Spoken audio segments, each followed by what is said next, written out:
Niños héroes. Cadetes de la batalla de Chapultepec, México. Los niños héroes fueron un grupo de cadetes mexicanos que murieron en la batalla de Chapultepec el 13 de septiembre de 1847 durante la intervención estadounidense en México. La historia oficial posterior, por primera vez en 1852 y con mayor notoriedad en el Porfiriato y en 1947, deformó los hechos en distintas etapas con fines nacionalistas para destacarlos, mucho de lo cual se erigió bajo la forma de un mito heroico. Desde la segunda mitad del siglo VI, se colocó bajo esta denominación a 6 cadetes del ejército mexicano: Agustín Melgar, Fernando Montes de Oca, Francisco Márquez, Juan de la Barrera, Juan Escutía y Vicente Suárez. El argumento principal del acto heroico históricamente conformado descansa en que estos 6 cadetes y otros 40 habían recibido la orden de Nicolás Bravo de abandonar el castillo de Chapultepec, por entonces sede del Colegio Militar, y sus alrededores. Sin embargo, decidieron quedarse a defender la plaza ante el avance del ejército de los Estados Unidos.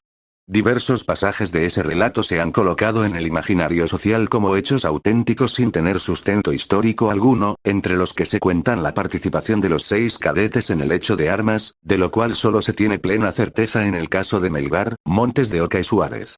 Asimismo, dentro del mismo relato heroico y con el paso de los años y muchas décadas después, fueron incluyéndose detalles ficticios, tales como que estos cadetes fueron los últimos en morir en la batalla, que ante la carencia de municiones mataron a bayoneta calada a soldados estadounidenses, y quizá el más popular en México, que Melgar, luego Montes de Oca y finalmente Juan Escutía, al ver perdido todo, se lanzó al vacío envuelto en la bandera mexicana para impedir que los estadounidenses se apoderaran de ella y murió en los riscos de las faldas del cerro de Chapultepec.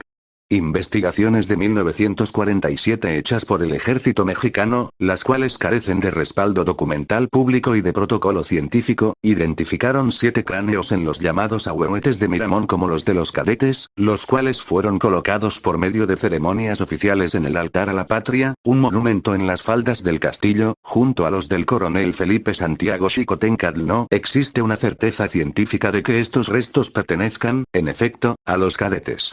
Diversos pasajes de ese relato se han colocado en el imaginario social como hechos auténticos sin tener sustento histórico alguno, entre los que se cuentan la participación de los 6 cadetes en el hecho de armas, de lo cual solo se tiene plena certeza en el caso de Melgar, Montes de Oca y Suárez. Asimismo, dentro del mismo relato heroico y con el paso de los años y muchas décadas después, fueron incluyéndose detalles ficticios, tales como que estos cadetes fueron los últimos en morir en la batalla, que ante la carencia de municiones mataron a bayoneta calada a soldados estadounidenses, y quizá el más popular en México, que Melgar, luego Montes de Oca y finalmente Juan Escutía, al ver perdido todo, se lanzó al vacío envuelto en la bandera mexicana para impedir que los estadounidenses se apoderaran de ella y murió en los riscos de las faldas del cerro de Chapultepec. Investigaciones de 1947 hechas por el ejército mexicano, las cuales carecen de respaldo documental público y de protocolo científico, identificaron 7 cráneos en los llamados ahuehuetes de Miramón como los de los cadetes, los cuales fueron colocados por medio de ceremonias oficiales en el altar a la patria, un monumento en las faldas del castillo, junto a los del coronel Felipe Santiago Xicoténcatl. No existe una certeza científica de que estos restos pertenezcan, en efecto, a los cadetes. Estados Unidos invadió México en 1846 por órdenes del presidente James K. Polk. Los estadounidenses robaron la mitad del territorio mexicano y sus recursos naturales que tenía en el norte. Después de la intervención estadounidense en México empezó el racismo, la humillación, la discriminación, la violación a la soberanía mexicana, el robo de territorio y las guerras injustas y sucias que hacía Estados Unidos con México en esos tiempos, entrar al país armado y de forma ilegal y sin permiso a las autoridades mexicanas,